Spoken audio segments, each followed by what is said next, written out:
Hey Matt, Hello, how you hello. doing? Good, good. How are you? I saw some Instagram thing where you're like, you walk in at night, it looks like, or early in the morning. Oh yeah, dude. Whole Monday I usually hit it pretty hard, yeah. So like I woke up I woke up at like 4:30 yesterday. But I went to sleep at 10 o'clock, so it wasn't that bad. I got 6 hours, got a bunch of exercise, and then in the like early evening took a long nap. So I actually got enough sleep, but yeah, I was up.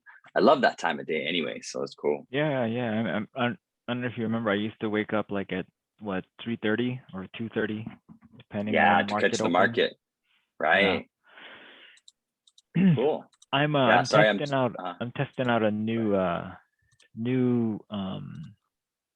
kind of uh not theory, but just different types of investing. I got to keep better track. I got super lazy. I just do spreads, longer trades, looking at longer time frames. And then I thought, there has been so much volatility lately that I'm gonna try to play the volatility play, the reverse mean yeah. reversion. Okay. So So, you mean it's gonna widen? well, in individual names. So, and the thought of this is two-sided, right? So, sorry, I totally derailed my question. I just thought I pulled up my portfolio and I thought, oh, it's part of it's working, part of it's not, but that's how it usually goes. Just the theory that how Dan and the technical analysis chart guys, they talk about like tightening ranges and then it breaks, either way. Right. Expanding. So yeah, so pretty much Mhm. volatility expanding in this point, and then Tasty Trade and their way of options mechanics is you look for that, and then you hope that it contracts down. So I thought, what if you took something where you had a tightening range, and then you look at the chart and you figure out, okay, in the next month perhaps we're going to have some kind of movement because we've been in tightening range for so long, and there's perhaps a news catalyst in the works, earnings, whatever. And then Mhm. you buy options in, I don't know, like the monthly or 2 month cycle in like the 16 delta, or some smaller option, and then you bank on the expansion of volatility there. I thought, well, then you Okay. can do like tons of small trades, like risk like 30 to 60 bucks a trade, right? 30 cents, 40, 50 cents, 60 cents options. And you go for the volatility expansion because for the most part of this year, selling premium killed you because volatility kept expanding, right? So like we finally now volatility is lower. So now your short premium trades went well because volatility went down as it's supposed to. Even so, there's some positions that I have that I will never recover from, like from that position, like Tilray, for example. Tilray was up in like 30. You sell a 25 put, it would take me 100 years to get to flat if I wanted to just trade strangles in there, right? Take a long time because Okay. the six put is trading for like $1, and I'm already down like $35, or not 30, like $20 in the name. So what if we found, or because most people trade volatility. So what if we look for or a vol expansion before it happens due to things that we know, like tightening ranges, like rising wedges, falling wedges, and you don't you don't like buy it today and then sell it in an hour. You buy it today in hopes that it expands. So kind of like the reverse tasty mechanics, except you don't sell and buy, or you don't buy everything. You just buy the ones that you think based on charting and tightening ranges and news on those moves. Because I mean, it makes sense in a way. And the reverse of that, when you see a stock does a huge move and the probability is that it's going into consolidation, then you sell the short premium plays. That way you can kind of have exposure on both long vol and short vol. For people with super big accounts, doesn't make sense because they don't need to risk, they don't need to make, 50, 60, 70, 200% on option plays. They just have to not get killed. So they're okay with trading, like selling these 16 delta options, which have a 32% chance of being breached, right? So that's kind of what I was thinking earlier. And I've been watching the option flows, like the high volume kind of places that the high volume goes, and not that they've been right often, but the option flow has been to a point where as long as you're not stupid and you look at the chart and make sure that these people who are like, if they buy like the 185 Apple call, like you look at the chart and like, hey, 185 is a good place to probably shoot for. And at this risk reward, you probably can make, 30%, like you're targeting 30 to 40% of premium paid. And that makes sense. You could go the reverse route. You could sell a call or a put spread, but with vol expansion, right? That's not going to make sense. Like today, Apple's volatility is going down because it's not a huge up move, it's a small down move. So it's a good time to buy premium because volatility contracted, right? Because you had a inside day compared to the prior day and the prior week. You have an inside day, so premium comes in. But we all know that if something good happens in the next month, because we buy a May option, then vol could expand if we have another uptick. If good news happens, it could go up, and the chart looks healthy as far as Apple's bull momentum on the daily, and basically almost every chart except maybe the hourly turned around in the last hour candle, but it's a pretty good move. So that's why I was thinking, like, what about those moves? Because the reason why Tasty Trade mechanic works so well is because most people who are trading it have $1 million, and like the till rate position, as long as they stay small, not many stocks move from $38 to $7 in 6 months, right? So they could just keep rolling that trade until perpetuity, and maybe in like 50 years they'll be profitable, right? They keep selling puts. Like right now, Tom from Tasty Trade, his biggest loser is Robinhood. He's like, okay. He shorted puts from like 30, right? And Robinhood's trading in the low teens. So he can keep rolling his puts forever. So he'll show a paper loss, but he won't have really any loss because he can just keep rolling his puts forever because his account is millions, right? And he's probably short, and not get assigned. Yeah. And even if he was assigned, he would just keep selling calls against his position. So he could eventually turn a profit on a really bad trade. Whereas someone who has a small account, you can't do the revenge trade. You can't like, if you're spent. Because you're done. You got put out of business.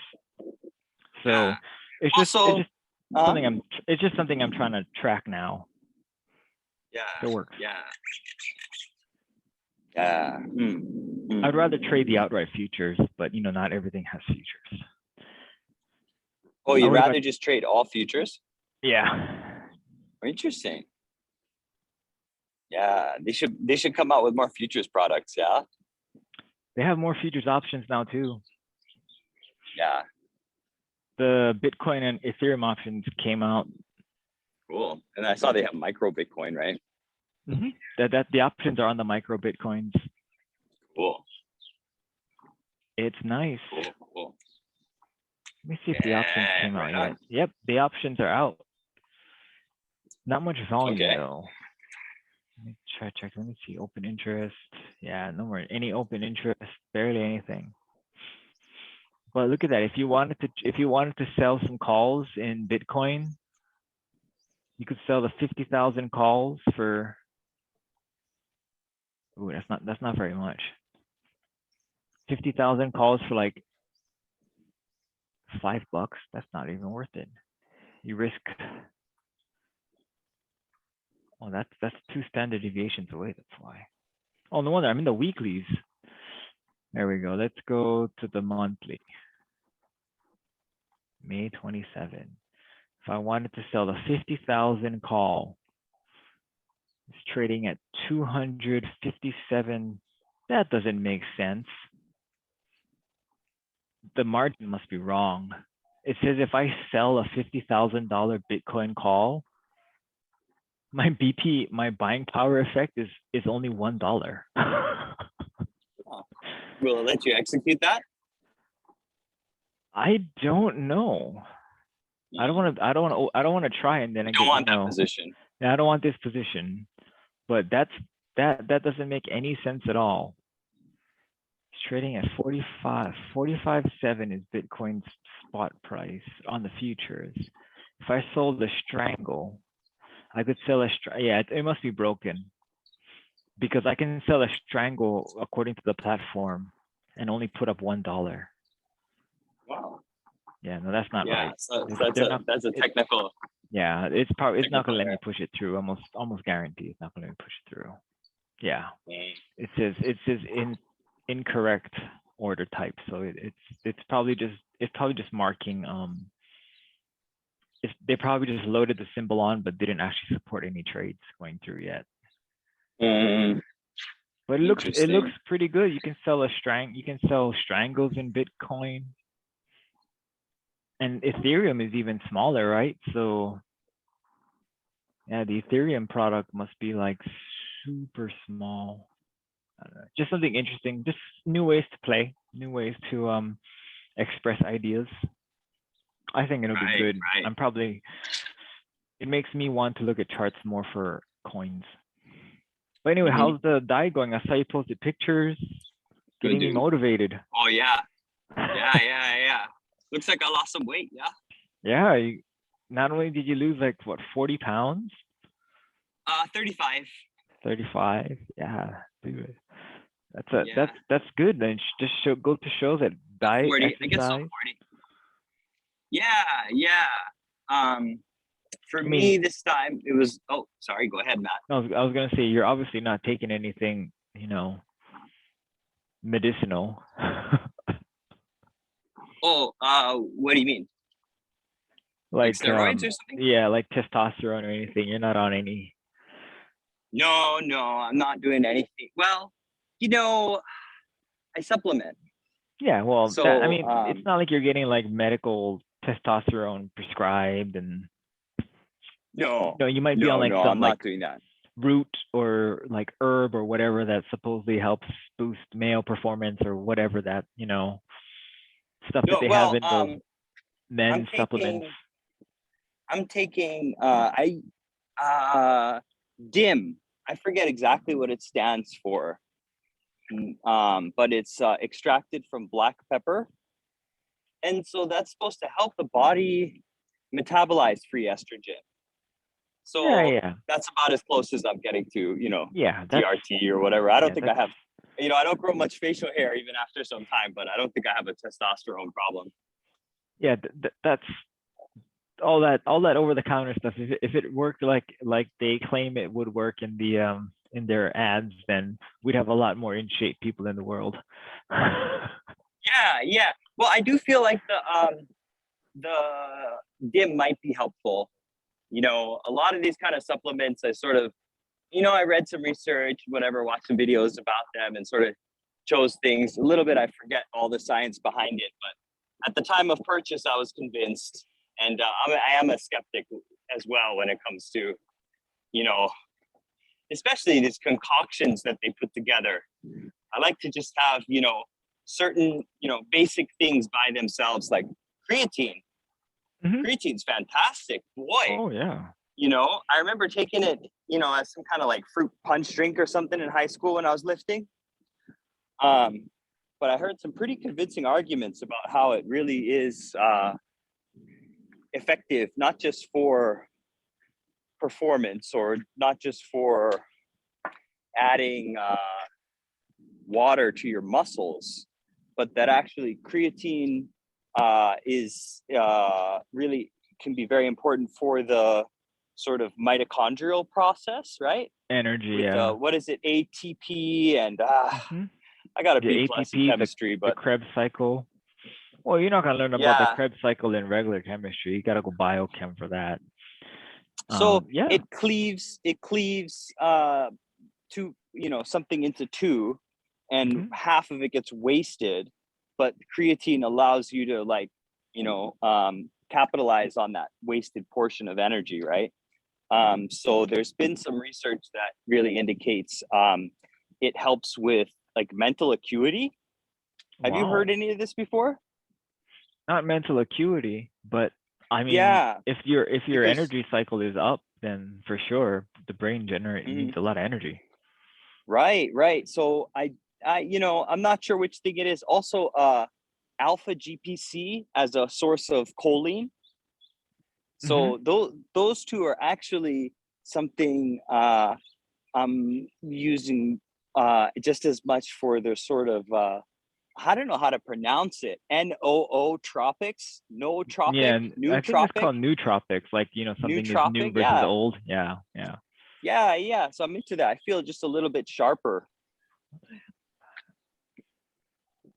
you know. But I don't know.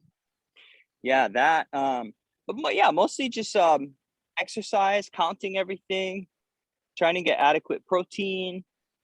Just trying to stay positive and I think the most important thing is actually not the physical. It's kind of the emotional, mental, sort of spiritual, intellectual sort of focus, and everything kind of follows from that. You know what I mean? Yeah, no, I mean it Yeah. your mood and that whole like psychological whatever is super important. Like if Right. you don't Right. have that, then I mean, it's like I'm sure you when you're working out or if you're even just walking, if you walk in and you're all closed up and you just kind of just moving around, I mean, you're not burning calories. I'm sure you're probably walking wrong. Oh wow, there's tons of options coming through right now. Anyway, sorry. Yeah. Oh no, that's good. No, I watch the flows of the options now, just trying to figure out like, because I mean, it just doesn't make sense to me that someone would blast right here 1.63 million on 65 FCX calls. Why would somebody Cool. That's Freeport spend, McMahon, right? yeah, copper? Why would somebody buy 65 calls when was this? This is the January 2023. Why would they spend $1.6 million if they didn't have a good, like, they didn't put some thought behind it, you know? Yeah. Well, maybe that's the next shortage, huh? After nickel. Well, Copper's coppers always are, been in shortage, hasn't it? it's amazing to me how copper is like very useful, but it's also very cheap, but it's not cheap enough to where we stopped using it on the penny, right? Because we code it now. We don't make the whole penny out of it, right? Is that how it goes? Because before pennies we used to be worth more than the penny that they were because of the I copper. think they still are, but Oh, nonetheless, they did reduce the copper content in the penny. But my understanding is actually the penny is still worth more than a penny. oh, I Um, like them pennies. yeah. So, but remember back in the day, people kept pulling the copper wires out of the ground, like in Yep, Wahiwa. Was it yep. Wahiwa or Mililani or somewhere Wahiwa like that? Mililani, yep. That holds the Yeah. H2. Right. So it's a thing, I guess, huh? Copper. Probably. I mean, Yeah. I just can't figure out why it's not yet a precious metal. Maybe one day, maybe next year, copper will become precious. Remember how like the precious metal is like silver, gold, and platinum? Maybe Right. copper will sneak in there. What about bronze? Oh. Is Oh is yeah. I don't know. is bronze I don't a know how bronze is. wait? Maybe bronze is probably a what do they call those? Like steel? It's like a combination Alloy. of two. Yeah, alloy. There we go. Uh-huh. Maybe that's what Bronze. it is. Yeah, it's not element. It's not an element, right? Yeah, it's But not copper is an element, silver is an right. element, and so is gold. And platinum too. So I heard a good one I'm taking this course right now. I just finished a class actually in as a designation. I'm trying to get this designation as a seller's representative specialist. You know, someone who's specifically trained to represent sellers. And I have to also take an elective course as part of this course, or the designation at least. And they recommended doing real estate negotiation expert as a certification to supplement that. So I'm taking this course in real estate negotiation, and they were talking about the golden rule, right? And we know the golden rule, of course. I was just reading in the Bible too this morning. It was Luke. I forgot now. I think it was 6:28, or I'm gonna have to go back and fix this. But they had one called the platinum rule, because the golden rule is treat others as you would want to be treated, right? According to them, the platinum rule is treat others the way they want to be treated. Right. That's a good one, right? Makes so much sense, right? Yeah, like that's really I think if you just treat everybody the way you want to get treated, it's really very kind of selfish. Missing the point sometimes, right? Yeah, exactly. Yep. Treat others the way they want to be treated. But boy, isn't that more challenging? Because you have to like do a lot of investigation and inquiry to find out they want to be treated. For sure. How do you know how they want to be treated unless you actually get to know them, right? Right. But I thought that was interesting. Sorry, it just popped in my head because we're talking about metals. No. That makes sense. That's a good not segue, but that's a good observation. I like it. I think if more people did that, we would have a lot better. If people were more, I don't want to say forgiving, but if people were more open to other people's opinions, then we would have a lot more, I guess, cohesiveness, I feel, in the world, because I suffer from this too. It's like, why would you do something that I don't want to do? Right? Like, right. I have my reasons, but to me, my reasons are obviously the most important ones. Right? To you, yeah. To me, yeah, right? My world. reasons are the most important ones. And whether or not you see the same reasoning that I do is not really a me problem. But yet, the world makes it a me problem. Because whenever you go and battle anybody on Twitter, or you talk to anyone about anything, like, you are attacking their what persona of themselves, right? Whatever you do. Yeah. And so the golden rule, which is something that I thought was really interesting, I'm glad you brought it up, is that if I were to treat everybody how I wanted to be treated, I would never call anybody, because I never want to, I don't enjoy really calling people up and saying, hey, how's it going? I really hope that, your health plan is working how it's supposed to do. If you have any questions, give me a call. I would rather be the one to say, hey, this is what's going on with my health plan. Can you help me? I don't want them to call me because I'm busy.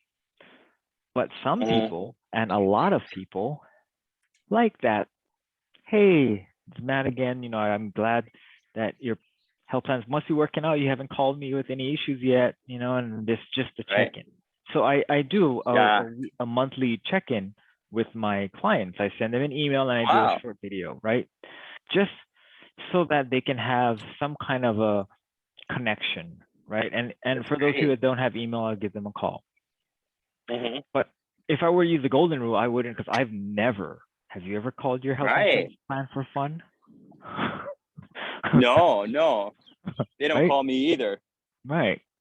So, I mean, and that's where like, if we all did the golden rule, no one would do anything, because, I mean, well, in certain areas, no one would do anything, because a lot of us don't feel right. And the platinum rule would make more sense for dealing with customers, because customers don't think the way Right. that representatives work, right? Sales representatives or Yeah. salespeople or consultants work, Yeah. right?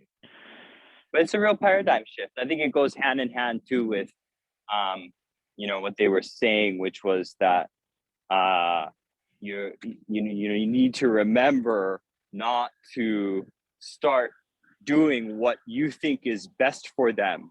Yeah. You have to understand what they think is best for them, and that's what you need to do, right? As a negotiator. Mm-hmm. So that must be tough, right? And I know from a consumer standpoint, I've been in that kind of situation before where you have some type of consultant, or you've always been a great advisor, but in various situations, in life where somebody's giving me advice, whether professionally or informally, and it's like, well, that's what you think I need, right? So it's a challenge. It's a challenge, yeah. It's a challenge not to do that myself to others. It's really difficult, because being the professional, right, like you are, you tend to Thank you. you know more, right?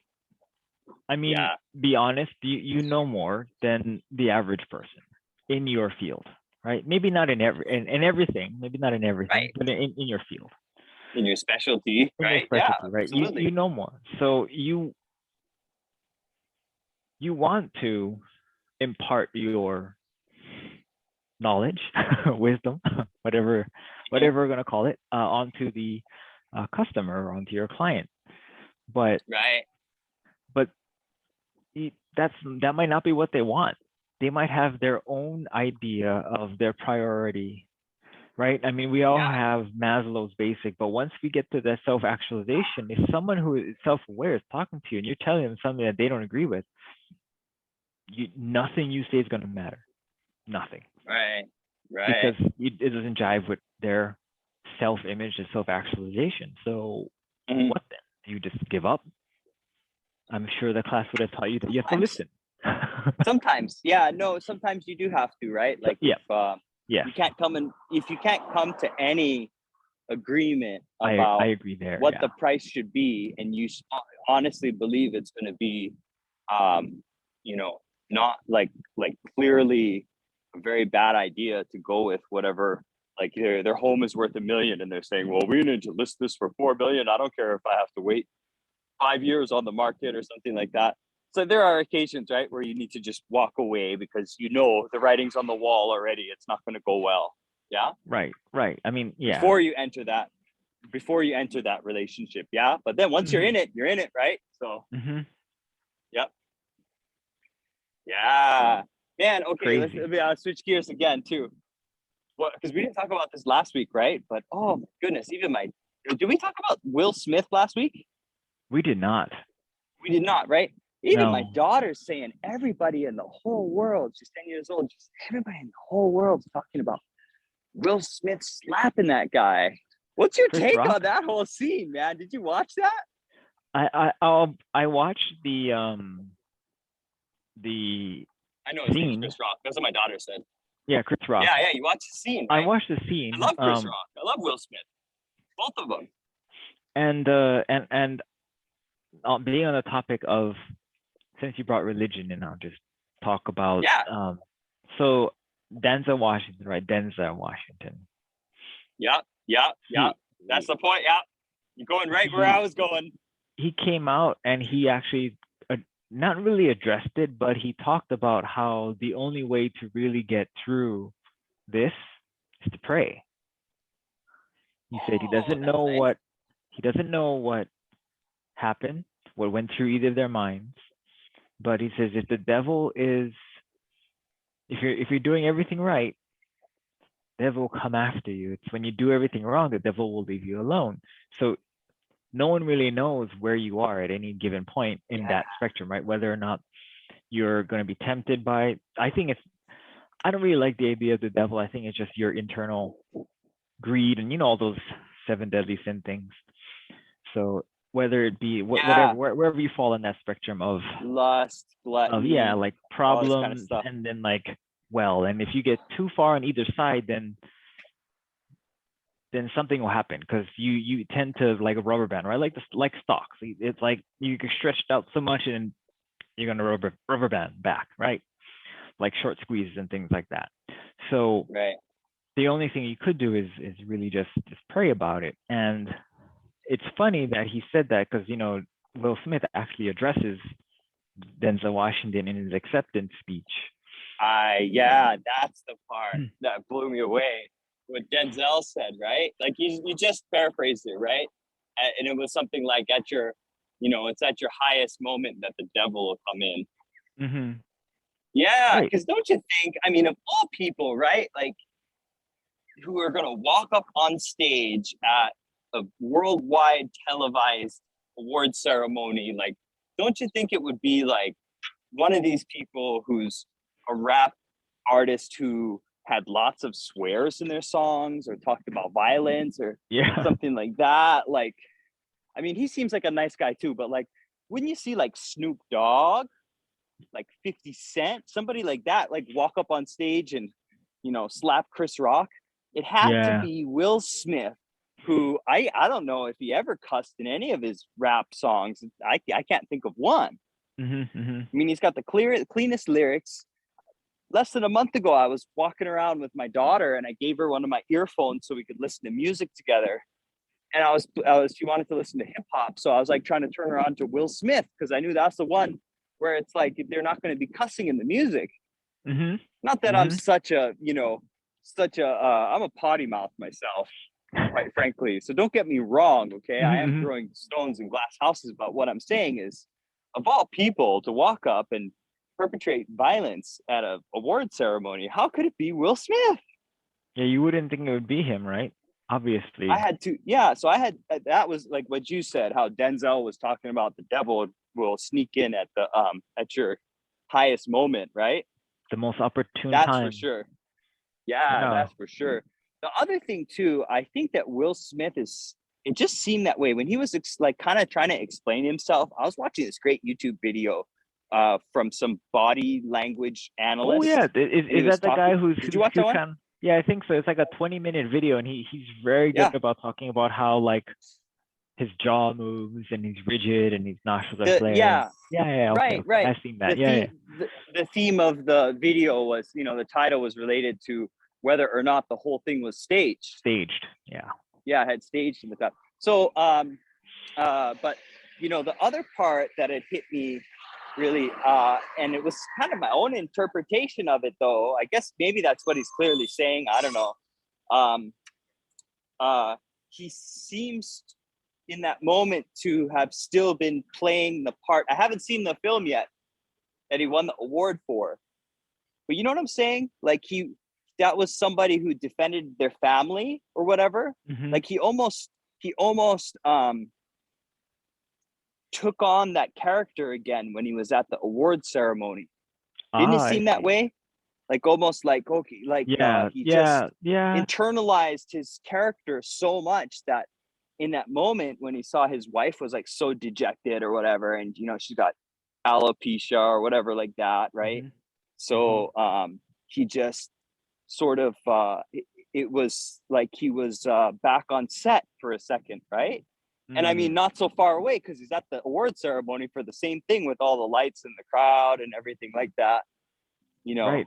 I mean, Right. obviously, No, as a that makes human, sense. that's a bad decision, but it just seems like he's such a good actor. It's like he almost just couldn't break character there when he needed to, right? Mm-hmm. Yeah, no, I think so. I think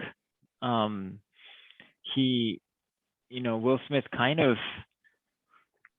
and I don't know what the history of with him and his wife, and like if there's instance of these things happening before, but it seemed to me that that guy was the YouTuber, the behavior therapist guy was saying that it could be that this kind of thing happened before, where Will Smith was kind of put in this circumstance where he just laughed it off, and then he felt like afterwards, after they went home, she was like, well, why didn't you do anything about it? Why didn't you defend me in Yeah, whatever it but you was? definitely And did it this time, huh? oh yeah, for sure. Jezebel, Yeah, Jezebel over there, huh? Jada the Jezebel. he definitely Jesus. definitely did something about it this time. No, I don't want to call her Jezebel. Poor thing. She was the butt of the joke in the first place. And then, yeah, I would have to agree with you. Yeah, okay, so I have it hit me yesterday when I was driving my car. I thought because they were talking about this whole thing on the radio and the apologies and Chris Rock, not Chris Rock's brother. You hear about Chris Rock's brother, who's also a comedian? No, I don't He's even know who he's Chris like Rock's he's like brother pub is. yeah, I forgot his name, Matt Rock or something. There's two Rock brother comedians, I guess. So he's like, come on, come and slap me, like, come on, where's my slap, man? But no, they said it funnier on the radio, and I was thinking about it. Oh, and I watched I of all the different sort of pundits and comments on it. I mean, I agree with you totally, and I also very much agree with Whoopi's, Whoopi Goldberg. Mm-hmm. What did she say? She was on, what is it, The View or The something? Is that View. the panel show Yeah. that she's Yep. on? Yeah, Yep. she's on Yep. The View, and everybody else is like, oh, um, what's the opposite of condone? Condemning Mm-hmm. the violence, and it's valid or whatever. But I like what Whoopi said is, man, like he just snapped, and no, obviously what he did was not right, but boy, I've done a whole lot worse than that in my life too, and I've had my moments. That's what I think. Like, oh boy, I look at Will Smith doing that. Oh man, I just think, oh, that's so ugly. But I've done so much worse. I've done so much worse in my life at and moments. I don't know if it was that same video, that YouTuber, where he says that he Will Smith makes a fist, but when he hits Mm-hmm. Chris Rock, it's a slap. So somewhere Oh, between making a fist Chris, yeah, and making contact, he thought, I can't punch this guy. yeah. And Chris, that in that video that I had watched, that they were commenting how Chris Rock also stepped back with his left foot and made a fist. Yeah. But then, in the blink of an eye, he opened it up, right? And just took the slap, put his hands behind his back, right? Mm-hmm. Took the slap. Mm-hmm. So that's crazy. But okay, so here's my wacky solution. Just like I thought the pandemic was the perfect time to house all the homeless in the hotels and get them off the street. 2020's problem being Will Smith's slap. I think the solution is this: Paramount Pictures or whatever studio needs to get these guys together on film in a movie, and Will Smith needs to like put this together and kindly ask Chris Rock to be a part of it, right?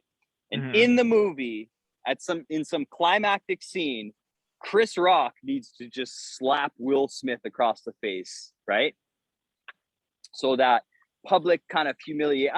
Okay, so now that I've said it out loud, what are we talking about?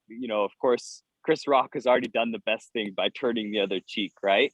Mm-hmm. But I don't know. That was my thought about it, to kind of bring public resolution. I think they should reenact this on film and just have Chris give Will Smith a good one, and then I think Will Smith should go ahead and give the proceeds to Chris Rock for that production.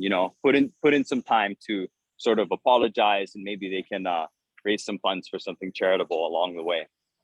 Yeah, like some stop the violence kind of thing, right? Like Right. anti-violence, anti-bullying, or something like that, right?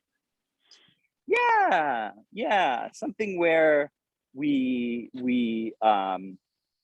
well, yeah. I don't. Yeah, yeah. I mean, right? That makes a lot of sense to kind of do. I think. I mean, I don't really know what the solution should or could, or even I don't even know where they politically, or where the story is right now for in actuality, not in the this little podcast Zoom meeting with us. But I think I think your solution is probably one of the most like win-win. You know what I mean? Like there'll be a winner for every circumstance, like a winner for the fight against violence, because Will Smith will come up and admit he's wrong. There'll be a winner for those people who are like, well, if that's what they did, then Chris Rock should slap them back, right? Because they'll do that. They're both comedians. That's okay. And then it's man against man. It's not man against some other person's wife, right? We're not. Yeah. Well, I mean, Will Smith's a bit bigger, and I think Chris Rock's maybe 10 years older or something, right? Could be. I don't know, how old is Chris Rock? I think I heard he's Because like I know Will Smith 57. is in his 50s. Oh, okay. So they're close enough in age, but he's definitely bigger. 57. But I would. Oh, okay. Oh, they're both 57. Yeah, well, that'd be weird if they're both the same age. Yeah, but I mean, I would have to say in that night, Chris Rock was the bigger man. Right. And it was hilarious too, right? He goes, oh, this will be a night they never remember or they never forget, right? Yeah. And that's why that's why I believe they thought it was fake. Because it did look fake. Of all the Grammy or Academy Awards, of all the Academy Award shows, the Oscars is like the least popular or least watched. Oh, so you think it really was fake? Well, I don't know. It sounds like Will Smith's getting canceled. Well, you can't cancel Will Smith. Sounds like everything in his pipeline got indefinitely postponed. Yeah. That I mean, yes, that's probably the smart thing to do right now with all the eyes on it. Because I mean, do you remember Johnny Depp and how he got removed from the Crimes of Grindelwald because there was that whole thing about him domestically abusing his wife, so they kicked him off. Warner Brothers fired him. Yeah, I vaguely remember that. So it finally got resolved, and actually, it was both of them. It was mutually combative. And the wife were actually like, she had like, I don't know, she'd gone out and then she had got roughed up at like some place or whatever, and then she posted on social media because she thought this would be good to go after him and say, hey, look. This is like, you're showing that you beat me up because I'm a small woman, right? And it was actually somebody else beat her up. It said that she had gotten like roughed up somehow, but it wasn't like with him. And that was like the final whatever. They both were at fault, but Warner Brothers never fired the wife. The wife is in Aquaman. The wife plays Aquaman's love interest. And she never got fired. She never, like, her role was never an issue. But Johnny Depp lost his entire, like, Crimes of Grindelwald he was supposed to be in this one, right? The Dumbledore one, which is coming out in April. And then there's supposed to be at least Harry Potter, right? 2 more. Yeah, the Harry Potter franchise. Yeah. And he lost all of that. You think it wasn't fair then, huh? Well, it not that it's not fair. It's just that how do you like? So how does Will Smith navigate this now? Like, how bad is it? Just because he's get pushed off of all this stuff, and it's not like he hit a female. I feel like there's going to be a hope. This is just unfortunate, just another way for Americans to battle each other. Because feel better about themselves. Isn't that what it is? I guess so. Back to the golden rule, right? People feel better about themselves. I didn't slap anybody today. I know, but right? You know what's interesting? A lot of the comedians who were interviewed after the Oscars said that they're very happy. Like, the females were like, if someone had said that on stage about me, and I knew it was hurtful, and my husband just stood there and laughed, I would not be happy. I would be much happier with Will Smith doing what he did. Maybe not hitting him, but standing up for me. And a lot of comedians were there, and they were like, "Yeah, I hope Will Smith gets some reward from his wife." Really? So that's where I feel like it's more problems for us as Americans to be, or anywhere, whoever saw it around the world, right? Slap her around the world. Kind of like in a fight with each other. That's a good one. It was the slap heard around the world. Wow. Did you just come up with that? Yeah, I mean, I've heard something around the world before. So like Crispus Attucks being shot in the Boston Massacre is known as the the start of the American Revolution, and the shot heard around the world. But to call that Matt, you need to give yourself a pat on the back, dude. That was a good one. That was a good one. Well, I mean, to me, that's what's gonna come out of it. Just more separation. Because this is good though, right? Talking this stuff out is good. It's just that when you start like dwelling on this stuff and making this part of who you are, that's where it's us getting bad. Like I remember they used to have like debates on TV where a Democrat and Republican would talk matters out. Now you can't do that. Be considered politically incorrect. Just to have them talk out like things, unless it's like a sanctioned debate, right? And even those things don't really work out too well. Crazy, yeah. All I remember from the debate was the fly. Yeah, like no one cares about the actual issue. They care more about like the rhetoric around it, which in all honesty, nothing will come of it, right? Nothing comes of the rhetoric around the topic. It's all about the topic, but no one cares about the topic because they're more worried about the agenda that these politicians and companies have. That's why we don't get anything done.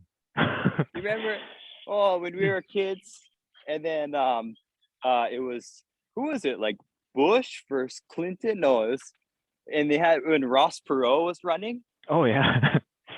Did he die? Who was that running? I don't know. Is Ross Perot still alive? Maybe. I haven't heard from. I haven't heard anything of that guy. Must have a lot of stuff hitting the fan right now. Yeah. Oh, are you talking about the market? Yeah. Okay, let's check back in with the market then. I'm so short right now. Are you? Yeah. Dude, I'm gonna let S&P, it could backfill or whatever. In my opinion, right now, I mean, I don't know what's gonna happen, but my chips on this thing kind of backfills or whatever. What do you call it? It's gonna consolidate in different portions and get. Do we have many gaps on the S&P right now? No, I mean, not really, right? I look at the futures chart. So yeah, me too. So today, the Qs are still in a daily uptrend. We got lots of space for continued daily uptrend. 4 hour is even better. Like we might be getting oversold on like the short time frames. Like let's say the 15 minutes probably destroyed. Yeah, the 15 minute we're in a clear downtrend. But I mean, as far as like if you zoom out and you take a look at what happened, like we're still holding the lows of Friday. Right? Are we still there? Yeah, we're still holding the lows of Friday. So pretty much if you went home long on Friday and you woke up today, you would have a flat portfolio. Yeah. So I'm thinking this, NASDAQ tends to make new highs, right? Okay. So NASDAQ aside for a second, just S&P. S&P gets right about where it was at all-time highs, right? Right about there. That's where I'm going to get short, Matt.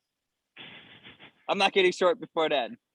Yeah, yeah. I don't Well, know. Does that make sense? yeah, being short now is kind of I'm short June puts or I'm long June puts. So Oh, okay. I'm short Yeah, because far you're looking out. out toward June. Yeah, Yeah. because So I'm thinking it's going to be one of those years, right? Hawkish Fed, sell in May, go away, right?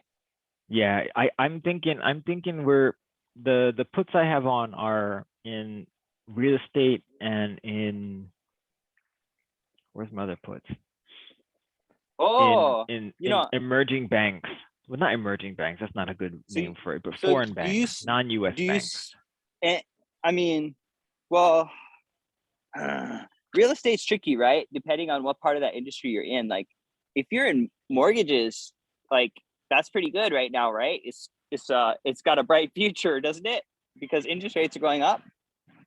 Yeah, But if you're so actually acquiring property and paying a mortgage and your interest rates are going up, maybe it's not good. But if you're just looking, I was just reading an article about the real estate market. I'm sorry I interrupted you too. So no, no, just real no. fast, I just wanted to say the real estate market's still going up. Interest rates are going up, but the prices keep going up. So Real estate itself statistically, is like for borrowing money, like the ability to utilize the long end of the curve is still very good because we were inverted yesterday, right? Yeah, yeah. we inverted It yesterday. was The was two it and the two and ten. ten, or Yeah, the was it two the and five ten. and because the 5 and something did it last week, right? Yeah, yeah. 5 and 10, but we had the 2 and 10. The two and ten inverted yesterday. Today, Oh, start both the the clock. two and the 10 went up.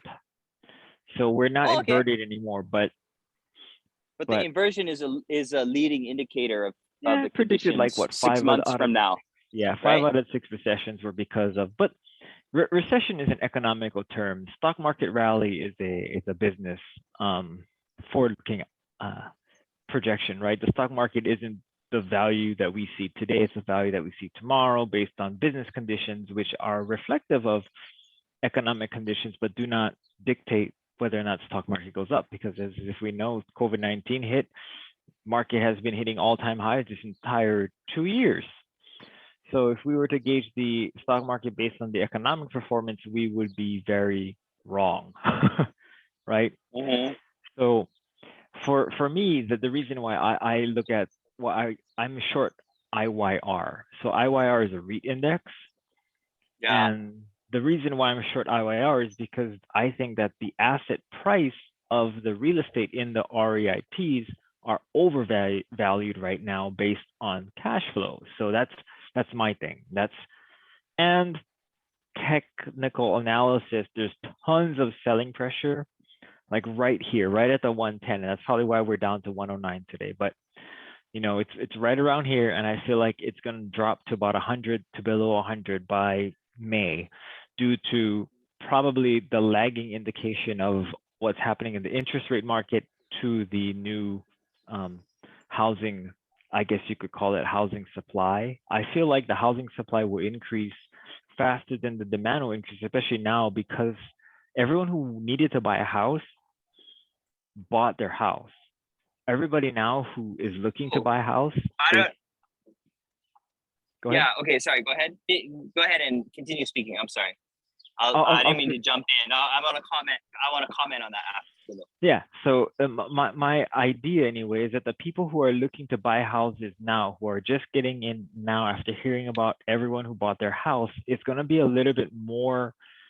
They're going to be surprised at the amount of house they can buy now, because the 10-year, or sorry, the 30-year mortgage interest rate is up to what, 4.6 or 4.7. So almost a full percentage point off, right, of what it was just a couple months ago. So people are going to be, I feel anyway, the consumer won't have the ability to buy what they want, and therefore they will wait, which will hopefully make housing inventory increase and then push downward pressure on price of real estate. That's my thesis. And for Yeah. No, that's my straightforward. Yeah. And they say the rule of thumb is 1% up in the interest rate should be 10% down in the asset value, right? Mhm. For real estate, generally speaking, overall, right? So yeah, but so how does that affect IYR though? They're like you said, their cash flow on what, rents?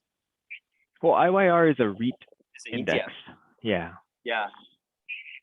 So what I'm thinking is that these REITs, they had such a huge rally in the past year that they are overvalued, and most people, when we rotate finally, aren't going to be buying REITs anymore because of the added asset value appreciation, and they're going to, if they want to risk on, they would look for dividend paying stocks versus rental, because the rent, well, right there, I guess right here's my one counterpoint, is that rent hasn't increased enough to meet the real estate value, right? So if rents can catch up with the real estate, which they should, right? I forget, it's like a year or two lag. But I don't think that they'll be able to, because these REITs, they're not residential. Most of these REITs are office and office and storage. So I don't think that they'll be able to raise rents for their tenants. I don't know, could be, I could be completely wrong. And there's only, my put in there is only worth about $300. So it's not like I'm like a huge portion of my portfolio. Most of my portfolio is in like long tech, like my retirement account is long tech. Like I'm Q's, FDN, and the total market index. It's like my biggest positions. Yeah, to the finish line with tech, right? Yeah, I mean, all the way to retirement. I don't need my money for another 30 years. Nice. All this stuff that I'm doing now is just like my market kind of thesis and play them out. But I mean, that's for us to be it's right. Intellectually stimulating. Yeah. It's just part of the conversations we have, part of the fun of, like, oh, today my portfolio is up like, $80. Awesome. My trash drawer. My $2,000 portfolio that I play with every day. I probably spend more time on it. 2,000? Yeah, because you're doing derivatives and stuff, so you don't need a whole lot of equity. No.